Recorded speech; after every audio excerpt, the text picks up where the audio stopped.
श्री स्वामी समर्थ। मी मोहिनी विजय निंबाळकर तुमचं आपल्या यूट्यूब चॅनलमध्ये खूप खूप स्वागत आहे। आजच्या व्हिडिओमध्ये आपण बघणार आहोत ज्या व्यक्तींना श्री स्वामी समर्थांचे गुरुचरित्राचे पारायण जमत नाही त्यांनी हा सोपा उपाय नक्की करा। सर्व स्वामी भक्तांचे स्वागत आहे। आज आपण ज्या विषयावर बोलणार आहोत तो खूप महत्त्वाचा आहे आणि विशेष म्हणजे ज्या व्यक्तीला श्री स्वामी समर्थ महाराजांचे गुरुचरित्र पारायण करायचे आहे पण काही कारणास्तव जमत नसेल त्यांनी काय करावे याबद्दल आपण माहिती जाणून घेऊ। जे स्वामी समर्थांचे भक्त आहेत त्यांनी गुरुचरित्राचे पारायण एकदा तरी करावे, ते चांगले असते। गुरुचरित्र पारायण कसे करावे याबद्दल थोडक्यात आपण माहिती जाणून घेणार आहोत। श्री स्वामी समर्थांचे गुरुचरित्राचे पारायण न केलेला असा कोणताही भक्त नसेल। स्वामी महाराजांचे भक्त एकदा तरी गुरुचरित्राचे पारायण हे नक्की करतात, तर काही जण एकापेक्षा जास्त वेळ करतात, तर काहींना वेळेअभावी किंवा काही इतर कारणांमुळे जमत नाही। पण त्या व्यक्तीच्या मनात एक इच्छा असते की आपण पण स्वामींचे गुरुचरित्राचे पारायण करावे, पण त्यात बऱ्याच गोष्टी असतात, त्या न चुकता कराव्या लागतात। त्या काही व्यक्तींना काही गोष्टी जमत नसतात, त्यामुळे त्यांचे पारायण पूर्ण होत नाही। अशासाठी आपण सोपा उपाय पाहणार आहोत।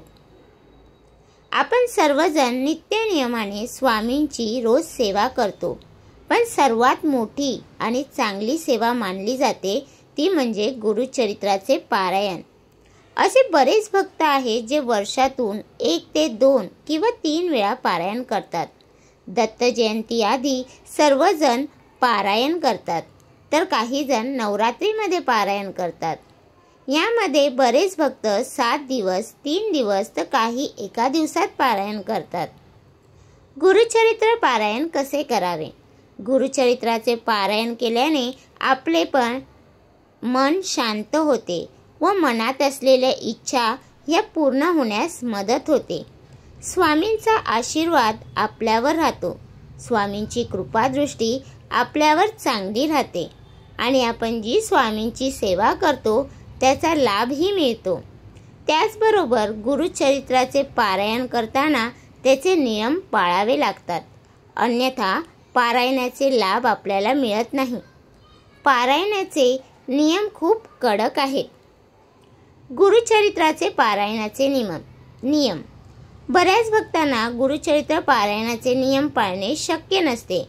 काहींना आजारपणाचा त्रास असतो, काहींना नोकरीच्या निमित्त लांब जावे लागते, त्यामुळे वेळ मिळत नाही।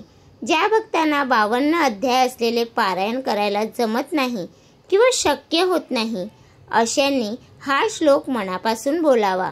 सकाळी आपण देवपूजा करताना हा श्लोक बोलावा।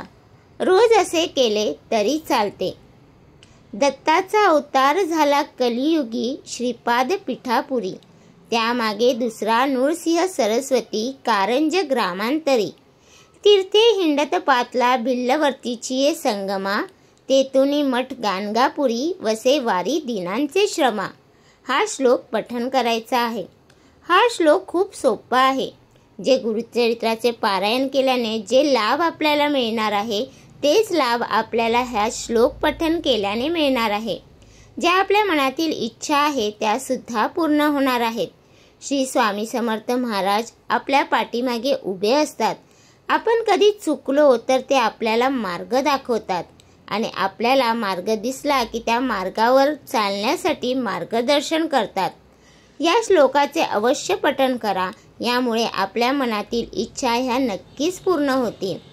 तर तुम्हाला हा माझा व्हिडिओ कसा वाटला प्लीज कमेंट करून नक्की सांगा। व्हिडिओ आवडला असेल तर लाईक करा, कमेंट करा आणि शेअर करायला विसरू नका।